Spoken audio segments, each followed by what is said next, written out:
2018년 미군 최정예 특수부대 그린벨가 탄 수송기, 그 안에서 발견된 건 탄약이 아닌 코케인 40kg이었습니다.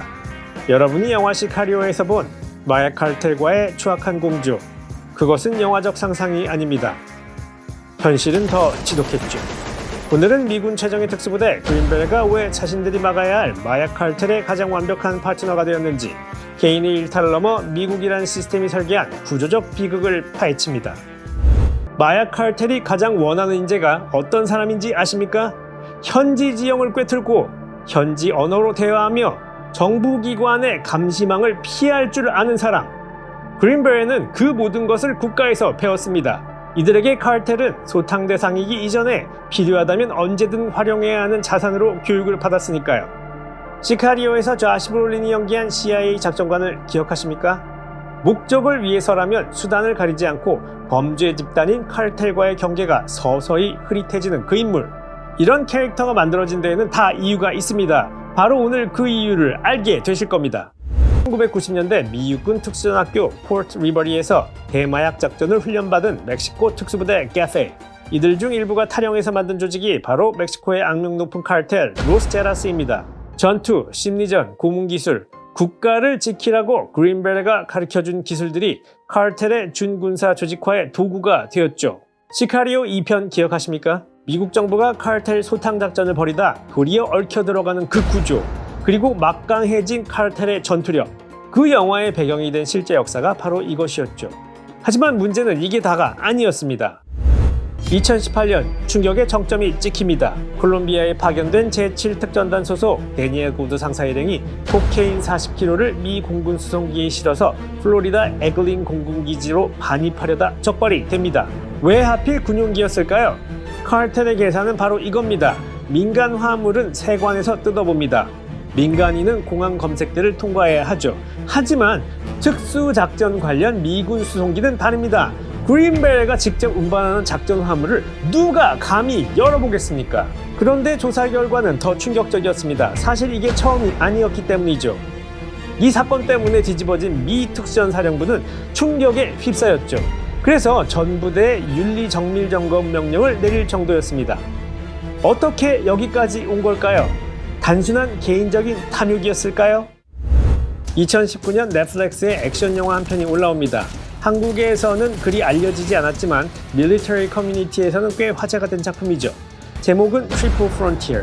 줄거리는 이겁니다. 전직 특수부대 출신 5명이 남미 마약왕의 금고를 털기로 합니다. 전직 군인이 범죄자가 되기로 한 것이죠. 도대체 왜 그랬을까요? 영화 속 핵심 대사는 이겁니다. 우리는 나라를 위해 모든 걸 바쳤다. 하지만 돌아온 건 아무것도 없었다. 이 영화는 실화 기반이 아닙니다. 하지만 시나리오를 쓴 마크 볼은 영화 헐트 로커를 쓰기 위해 이라크 전선에 직접 종군 취재를 다녀온 작가죠. 수년간 실제 특수부대원 출신들을 인터뷰하면서 채워넣은 이야기입니다. 자, 현실이 어땠는지 보겠습니다. 그린벨의 ODA, 일명 A팀, 12명짜리 소규모팀, 중남미의 정글, 상급 부대의 감시도, 현지 경찰의 시야에도 닿지 않는 곳에서 반복되는 파병, 쌓여가는 PTSD. 동료가 무언가에 손을 대도 팀이라는 이름으로 이해를 해줍니다. 범죄를 감싸주는 게 특수부대의 결속처럼 느껴지기 시작한 것이죠. 그리고 전역. 20대를 통째로 전쟁터에 바친 대원이 민간인으로 돌아왔을 때 국가가 해준 것은 그리 많지 않았습니다. 국가는 이들을 훈련시킬 줄만 알았지 돌보는 법은 몰랐으니까요. 하지만 이들의 기술을 원하는 것은 의외로 많았습니다. 합법적인 PMC도, 연방기관도, 범죄 집단이나 마약 칼텔도 있었습니다. 트리플 프론티어의 5주인공이 왜 그런 선택을 했는지 이제 좀 이해가 가시나요? 사실 이 영화는 픽션이 아니라 현실에 가까웠죠. 그런데 저는 이 이야기를 준비하면서 내내 한 인물이 제 머릿속을 떠나가지 않았습니다. 2002년 1월 4일 아프가니스탄 코스트주 1st Special Force Group 소속 네이턴 챕먼 상사. 그는 동료들과 함께 작전 중 적의 기습을 받아 전사합니다. 팀원들을 대피시키기 위한 숭고한 희생, 그리고 아프가니스탄 전쟁에서 적의 공격으로 전사한 최초의 미군이었죠. 그런데 여기서 놀라운 사실 하나가 있습니다. 그가 전사했을 당시 미국 정부는 그의 사망 소식만을 전했습니다. 그 누구도 그가 어떤 작전 중에 어떻게 사망했는지를 알려주지 않았죠.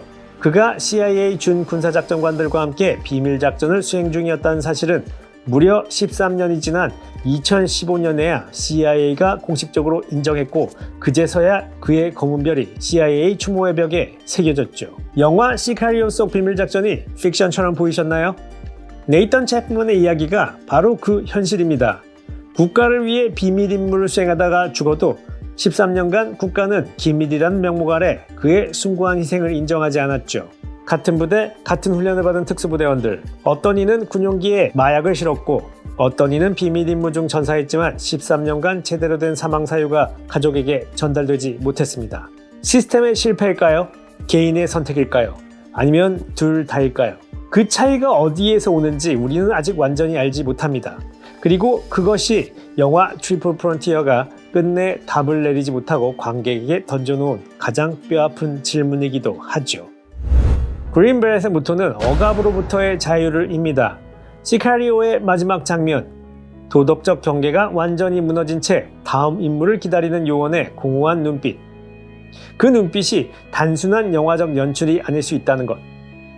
오늘 영상이 그 감각을 조금 더 선명하게 만들어 드렸기를 바랍니다. 가장 잘 훈련된 인간도 지지와 감시, 도덕적 중심을 잃으면 무너집니다. 그 무너짐을 만든 건 개인의 탐욕만이 아니었습니다. 냉전의 논리, 감시받지 않는 자율성, 끝없는 파병, 그리고 저녁 후 아무도 잡아주지 않는 손. 이 모든 것이 하나의 시스템으로 작동한 결과였습니다. 오늘은 조금 잔인하지만 재밌는 밸런스 게임입니다. 여러분은 20년 넘게 국가를 위해 헌신했고 곧 전역을 앞둔 특수부대원입니다. 하지만 남은 건 텅 빈 통장뿐이죠. 그런데 마지막 작전 중 마약왕의 은신처에서 주인 없는 현금 3천억 원을 발견했습니다. 감시 카메라도 없고 아는 사람도 없죠. 여러분은 어떻게 하시겠습니까? 그리고 그 이유는 무엇인가요? 1번, 일단 조용히 챙겨서 가족들과 새 삶을 산다. 2번, 상부에 보고하고 마지막까지 군인의 자부심을 지킨다. 사실 단순히 돈을 고르느냐 명예를 고르느냐의 문제는 아닙니다. 국가는 나를 지켜주는가라는 질문에 대해 여러분과 진솔한 이야기를 나누고 싶은 것이죠. 오늘도 가장 설득력 있는 대답을 해주신 분들 중 10분을 추첨해서 고정 댓글에 박제 드립니다. 그리고 하나 더, 여러분이 보신 드라마나 영화 중 미군 특수부대의 현실을 가장 잘 묘사했다고 생각하시는 작품이 있으시다면 꼭 추천을 해주시기 바랍니다. 다음 영상에서는 국가라는 이름으로 미군이 자행한 위험한 실험들을 다룹니다. 많은 기대 부탁드립니다. 구독과 좋아요는 제가 다음 이야기를 만들어가는 힘입니다. 감사합니다. 꾸벅!